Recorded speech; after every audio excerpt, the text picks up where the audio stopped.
السلام عليكم ورحمة الله وبركاته. أصحابتا دا مقالك كأشي لايك نوصار channel kada ku cusub tahay subscribe nagu dhiirigeli aad iyo ayaa u mahadsan tahay kusoo dhawow sheekadii horkeeda cabsida badneed. aniga da'deedu waxay ahayd 19 sano. waxaan degnaa guri aad ugu dhow doorka.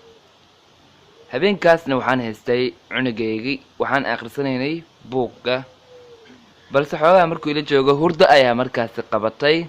anigana markaasi hooyo ayaan ahaa. waxaan jeclaystay inaan markaasi aan seexiyo sariirta. markaan sariirta seexiyay waan ka soo tagay guriga. wax ila jooga ma lahayn, waxaan ku mashquulana ma lahan. xoogaa soo u fadhiya ayaa dhanka albaabka shanqar ka yeertay. kadib albaabka dhankiisa ayaan markaasi soo aaday saan u fiiriyo qofka istaagsan, balse albaabka markaa furay qolka kale oo igu dhagan ayaan waxaan ka arkay daaqada oo dabeel soo lulixayso. aad ayaa markaas u naxay. doofaan ayaana jirtay habeenkaas, roobna uu da'ayay. kadib meesha markaa fiiriyay qofna ma taagnayn. cuniga ayaa markaasi ooyay. kadib hurdo ayaan markaasi keenay, wuuna seexday. kadib waan naxay, aad ayaan markaas u naxay. qolka kale markaan galay runtii waxaan arkay wax bilaadan camal u eg oo bir ka samaysan oo waji ay la aadna ii soo fiirinayo oo qoslayo. kadib waa kala garan waayay. boonbalaha cuniga ayaa moodayay oo aabiis u keenay. kadib qolka waa iskaga baxay gebigiisba. banaanka ayaan markaas aaday. gambarka saa iskaga fadhiyay runtii cabaar markaan mashquulay. waxaan sameyn aan garan waayay oo iska caajisay. albaabka ayaan markaas arkay asagoo furan. kadib albaabka ayaan markaas istaagay. kadib waxaan arkay daaqadii oo markaas si zaa'id dabeel u wado oo daahan u biibiiwayo. kadib waan naxay runtii, aad ayaan markaas u xanaaqay.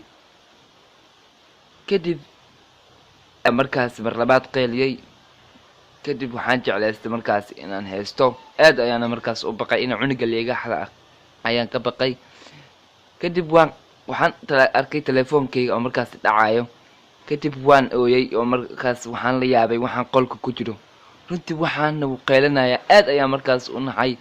qeylo ayuu guriga dhan bilaabay. anigana nooc kale ayaa markaas noqday. dhulka ayaan ku dhacay, balse kor ayaan markaas fiiriyay. waxaan arkay inuu qof i kor taagan yahay. kadib qofka ayaa markaas dhagaha iga qeylinayay. runtii markaas telefoonka ayaan soo qaatay, waxaana wacay booliska. goobtaas booliska ayaa marka iigu imaaday. gurigaygiina waxba way ka waayeen.